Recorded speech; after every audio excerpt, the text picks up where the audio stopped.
Okay, good morning. Unang-una, ako si Joel Fermin. Assigned galing sa LGU ng Cabusao, no? Galing sa munisipyo dito as tourist guide. Ngayon, ang wetlands, ang coverage nito, no, ay 232 hectares. Ang critical ay 26.9 hectares. Yan yung tinutubuan itong mga mangroves at yung mga migratory and yung endemic na mga ibon natin. Although, mas nakikita nyo yan sana from the months of November hanggang Mayo.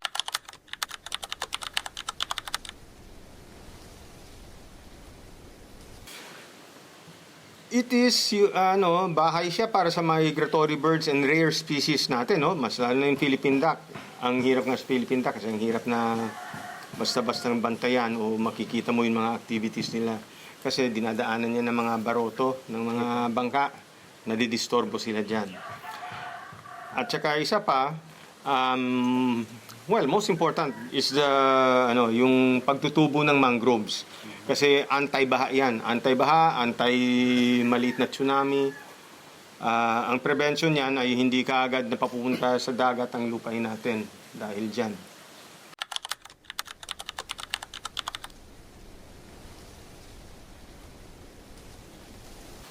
Ang contribution nito, aside from yung clean air, absorption of pollution, meron kang depensa sa erosion ng dagat. Pag may bagyo, meron kang pangharang ng malalakas na hangin. No? So it helps on the sustainability of yung shoreline ng Cabusao. Yun.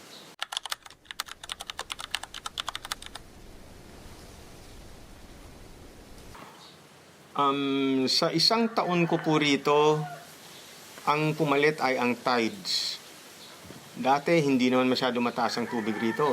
Ngayon, kagaya ng nakaraan siguro mga last month lang, pag nag-high tide po rito, talagang pumapasok yung tubig hanggang sa likod. Oh. Makikita niyo po rito yung kanal. Crack na kasi super init ngayon, no?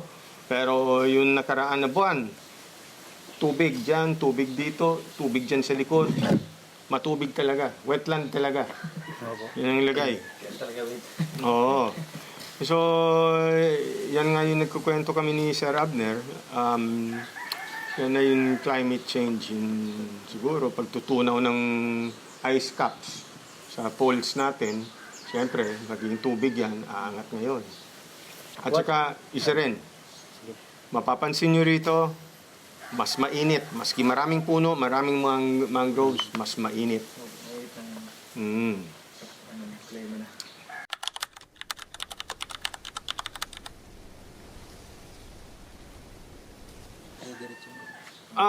Yung threats, no? Well, still yung pagbalang bahala ng mga tao, katulad ng yung mga magsasaka, no? Yung mga baka nila, nandyan pa rin. Pag nag-tree planting rito yung mga organization, no? Pati kayo, eskwela, Naga Foundation, nagpa-planting rito. Pag natsempohan yan ng mga galang baka, kain yan.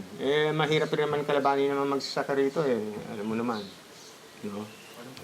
Aalma yan. Tapos, yung inflow ng tide, ang daming dalang basura. Kung nakarating kayo dun sa dulo, makikita mo, may lininis na ako doon na mga foot trail na wala na sa pagitan. Makita mo nauka. Tinanggal ko yung yung mga basura, yung pampers, plastic, pati mga nyug. Pero doon sa dulo, dahil mataas pa rin ang tubig natin, at least may certain area siyang inaabot, pinapalo nila ang basura, papasok. Ang territory nitong ito, no? Part ito ng critical, 26.9 hectares. Ang namamahala rito sa cleanup, ang Barangay Biyong. Yan, masisipag yan. Pero overall, yung 232 square meters, sakop yan ng Pandan, Biyong, Barceloneta, hanggang Castillo ata, abot.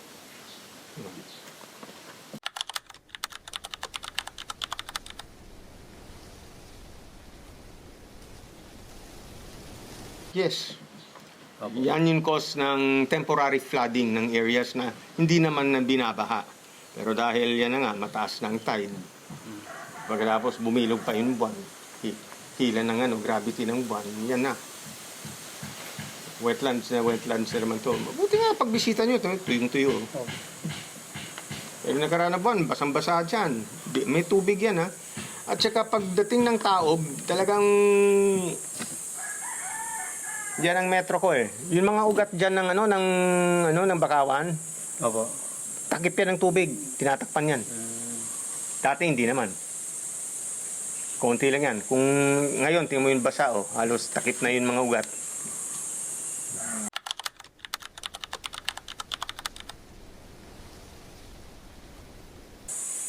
Ang tanong kung meron. Opo, are there existing national? Meron yan.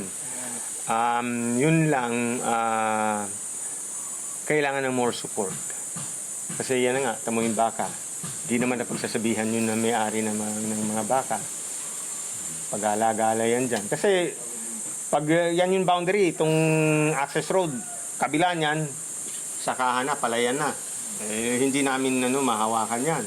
Pero kung nagpakawala sila ng baka dyan, masaya pag yung nag-ani na, ginigrazing ground nila yung mga baka dyan.